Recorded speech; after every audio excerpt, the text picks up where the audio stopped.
Welcome back to Down to Business with V. I'm your host, V, and today we're discussing ethics in artificial intelligence. I have in the studio with me via Zoom CEO of BHuman.ai, Don Bosco. Welcome back, Don.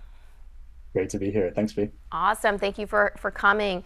So, Don, we've been talking about just some of the concerns that our viewers might have regarding artificial intelligence, and allowing you to shed some light on some of the concerns that they may have. Earlier this year, Asa Raskin, who is the CEO and founder for the Center for Humane Technology, spoke in a speech about the fact that we live in an age where audio evidence no longer exists and video evidence no longer exists. Now, we have your product, BHuman, which is a way that we can use artificial intelligence to create digital personas and digital clones. And it shows the bright side of that because we're using it to reach our customer base and to engage in marketing and give a human and personal touch to that. But there are some malicious actors out there, Don, that are using artificial intelligence and technology for malicious purposes. And we know that we're going to encounter that. Can you just talk a little bit about what happens and how we can deal with people using artificial intelligence to create non-consensual images using AI? Sure. Yeah, I think the first thing that we all have to accept is that this will happen, and there's not a way to completely control it, right? Because, at the core of it, right, what do you need to generate, let's say, a digital clone of someone, right? That looks real, right? Well, today it's very difficult. You do need like a lot of advanced models and things like that. But let's say you find a way to acquire, or let's say this is 2 years down the road where it's widespread, no longer difficult, right?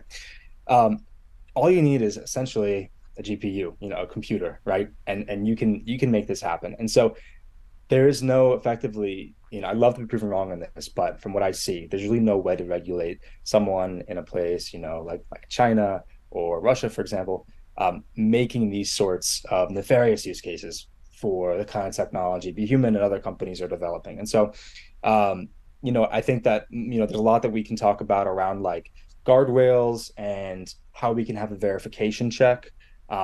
Let's say I have a suspicion that a video or an audio might be fake, what I can do to sort of look into that. But really, I think the average consumer being aware is the number one thing that we can do.